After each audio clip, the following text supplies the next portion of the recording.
फलटण प्रकरणाचं बीड कनेक्शन.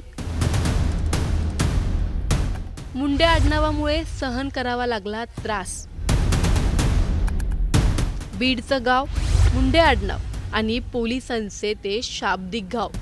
साताऱ्यातील फलटण येथे डॉक्टर तरुणीने स्वतःचं आयुष्य संपवलं. पोस्टमॉर्टम रिपोर्ट बदलण्यासाठी तिच्यावर किती दबाव होता हे तिने तिच्या 4 पानी तक्रारीत स्पष्टपणे नमूद केलं होतं. त्याच पत्रात एक गोष्ट लक्ष वेधण्याजोगी आहे की तिला मुंडे आडनावावरून दिला जाणारा तो त्रास. डॉक्टर संपदा मुंडे मूळच्या राहणाऱ्या बीडच्या आणि त्यांचं आडनाव मुंडे आहे या गोष्टीवरून त्यांना नेहमी हिणवलं जायचं. डॉक्टर संपदा मुंडे यांनी त्यांच्या 4 पानी पत्रांपैकी शेवटच्या पॅरेग्राफमध्ये स्पष्टपणे नमूद केलं आहे, माननीय चौकशी समिती अध्यक्षांना विनंती करत आहे की पोलिसांनी मानसिक त्रास देऊन अधिकाऱ्यांच्या वैयक्तिक जीवनात अडथळा आणू नये व अधिकाऱ्यांनी अपशब्द जसे की बघा मॅडम तुमचे बीडचे आरोपी, कशा आहात मॅडम तुम्ही बीडचे लोक, कसे गुन्हे करत आहात बघा मॅडम, बीडचे मुंडे कसे आहेत ते पहा, असं शब्दात हिणवू नये. पोलीस प्रशासन जर कायद्याचं उल्लंघन करून डॉक्टरांना नाहक त्रास देत असेल तर अशी बाब गंभीर असून यांना समज देण्यात यावी अशी मी विनंती करते. फक्त बीडचे आहे, मुंडे आडनाव आहे म्हणून एखाद्याला हिणवणं ते देखील पोलिसांनी हे कितपत योग्य आहे? पोलीस प्रशासन या सर्व गोष्टीचा एका निर्दोष डॉक्टरला विनाकारण त्रास देण्यासाठी वापर करतंय हे लज्जास्पद आहे. या प्रकरणी आता बीडचे धनंजय मुंडे यांनी पोस्ट केली आहे. ते नेमकं काय म्हणालेत जाणून घेऊयात. सातारा जिल्ह्यातील फलटण येथे रुग्णसेवेत असलेल्या व मूळच्या बीड जिल्ह्यातील वडवणी तालुक्यातील महिला डॉक्टर यांच्याबाबत घडलेली घटना अत्यंत दुर्दैवी आहे. माझ्या त्या डॉक्टर भगिनीला भावपूर्ण श्रद्धांजली. तिच्या अकाली निधनाने कुटुंबियावर कोसळलेल्या दुःखात मी सहभागी आहे. या घटनेतील दोषींना कठोर शासन व्हावे. तसेच ती मुंडे आहे व बीडची आहे म्हणून तिने केलेल्या तक्रारी वरिष्ठांनी डावलल्या असतील तर हे अतिशय गंभीर आहे. या संपूर्ण प्रकरणाची स्वतंत्र SIT नेमून चौकशी करण्यात यावी. तसेच हे प्रकरण जलद गती न्यायालयात चालवले जावे व दोषींना कडक शासन व्हावे. याबाबत उद्या राज्याचे मुख्यमंत्री महोदयांना पत्र देणार आहे. फक्त धनंजय मुंडेंनीच नाही तर सुरेश धस यांनी देखील या प्रकरणाला विरोध दर्शवत प्रतिक्रिया दिली आहे. ते नेमकं काय म्हणालेत जाणून घ्या. लेकीला 3 एकरवरती तिच्या आईवडिलांनी डॉक्टर केलेला आहे आणि तिच्या आत्महत्येच्या म्हणजे सुसाईड नोटमध्ये म्हणजे हातावरती लिहिलेल्या जे कोणी पोलीस उपनिरीक्षक त्याच्यानंतर तो बनकर हे तर आरोपी झालेच पाहिजेत, परंतु संपदाच्या तक्रारीची दखल न घेणारे उपजिल्हा रुग्णालयातील जे कोणी अधिकारी जबाबदार असतील ते सगळेच्या सगळे याच्यामध्ये आरोपी झाले पाहिजेत. त्याची स्वतंत्र चौकशी झाली पाहिजे आणि हे जे सगळे आरोपी आहेत हे सगळेच्या सगळे फासावरती लटकले पाहिजेत असं माझं मत आहे. 100% खरं आहे. त्याच्याबद्दल ज्या पोलिसांनी तक्रार घेतली नाही, फास्ट ट्रॅकवरती तर हा खटला चाललाच पाहिजे, परंतु SIT ही स्थापन याच्यामध्ये झाली पाहिजे. आणि जे फरार आरोपी आहेत, कारण आजच्या पेपरला त्या ठिकाणी वाचलं आहे की तो बदने आणि बनकर तो घरमालकाचा मुलगा हे दोन्हीही फरार झालेले आहेत. पोटाला चिमटा घेऊन आमचे लोक ऊस तोडून लेकीबाळींना शिकवतात, उच्च शिक्षित करतात आणि त्याचा जर असे काही लोक गैरफायदा घेत असतील तर ही एक जरब बसली पाहिजे. इथून पुढं दुसरी डॉक्टर संपदा होता कामा नये याची संपूर्ण काळजी त्या ठिकाणी घेतली पाहिजे असं माझं मत आहे. हे तर सर्वात दुर्दैव आहे. आम्ही बीडचे म्हणजे आम्ही कष्ट करून पोटाला प्रसंगी चिमटा घेऊन आम्ही ऊस तोडून आम्ही नको ते काबाड कष्ट करून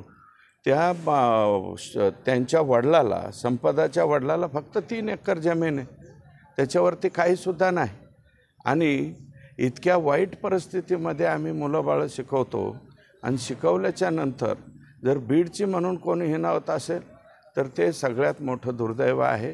आमचे बीडचे लोक बुद्धिमानसुद्धा आहेत आणि सगळ्या क्षेत्रामध्ये पुढं जाणारे लोक. जे कोणी असेल ते माझं म्हणणं आहे की कोण खासदार असतील, त्यांचे कोण PA असतील, प्रेशर टाकणारे, दबाव टाकणारे हे तपासामध्ये आता पुढे येतील आणि जर त्यांनी तसा काही उद्योग केला असेल तर ते कोणी खासदार असो कोणी पिये असो ते सुद्धा याच्यामध्ये आरोपी 100% झाले पाहिजेत, कारण त्यांचाही तेवढाच रोल, कारण त्या लेकरावरती अत्याचार होत होता आणि अत्याचार होत असताना तिने वारंवार तक्रारी केलेल्या.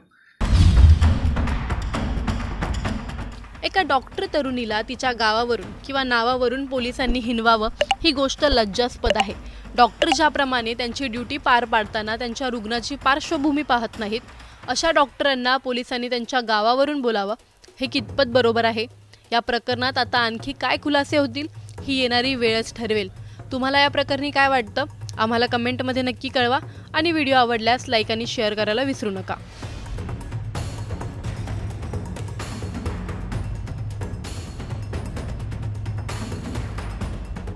डॉक्टर संपदाचं रहस्यमय आयुष्य संपवणं, तिची ती 4 पानांची तक्रार आणि तक्रारीतील त्या पानांमध्ये खासदार आणि पीएचा उल्लेख. फलटण साताऱ्यातील घडलेला डॉक्टर तरुणीचा प्रकार तर सर्वांना आता माहीत झाला आहे. गोष्टी खूप रहस्यमय आहेत.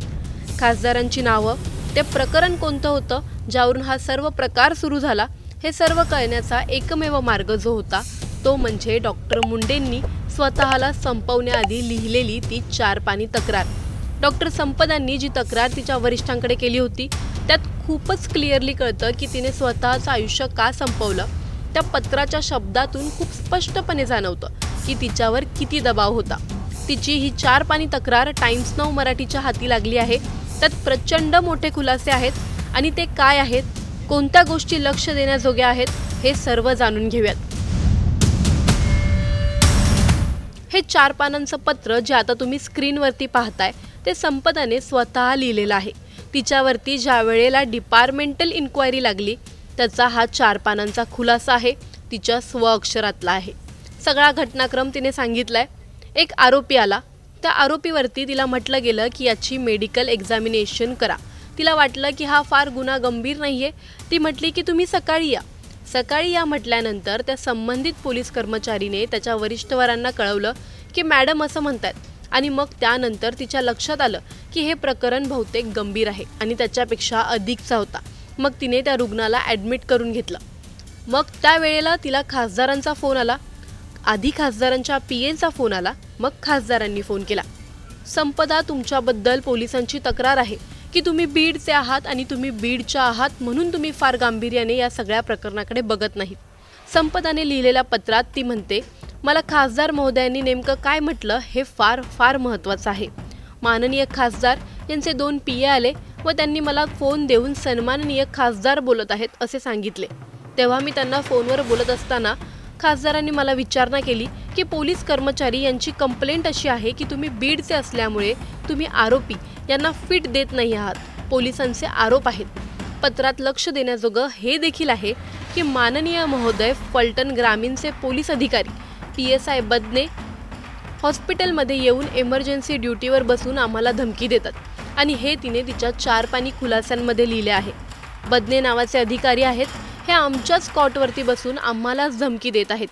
शेवटचा जो पॅरेग्राफ आहे या पत्रातला तो म्हणजे असा आहे की माननीय चौकशी समिती अध्यक्षांना विनंती करत आहेत की पोलिसांनी मानसिक त्रास देऊन अधिकाऱ्यांच्या वैयक्तिक जीवनात अडथळा आणू नये व अधिकाऱ्यांनी अपशब्द जसे की बघा मॅडम तुमचे बीडचे आरोपी, कशा मॅडम तुम्ही, बीडचे लोक कसे गुन्हे करत आहेत, बघा मॅडम बीडचे मुंडे कसे आहेत, असं शब्दात हिणवू नये.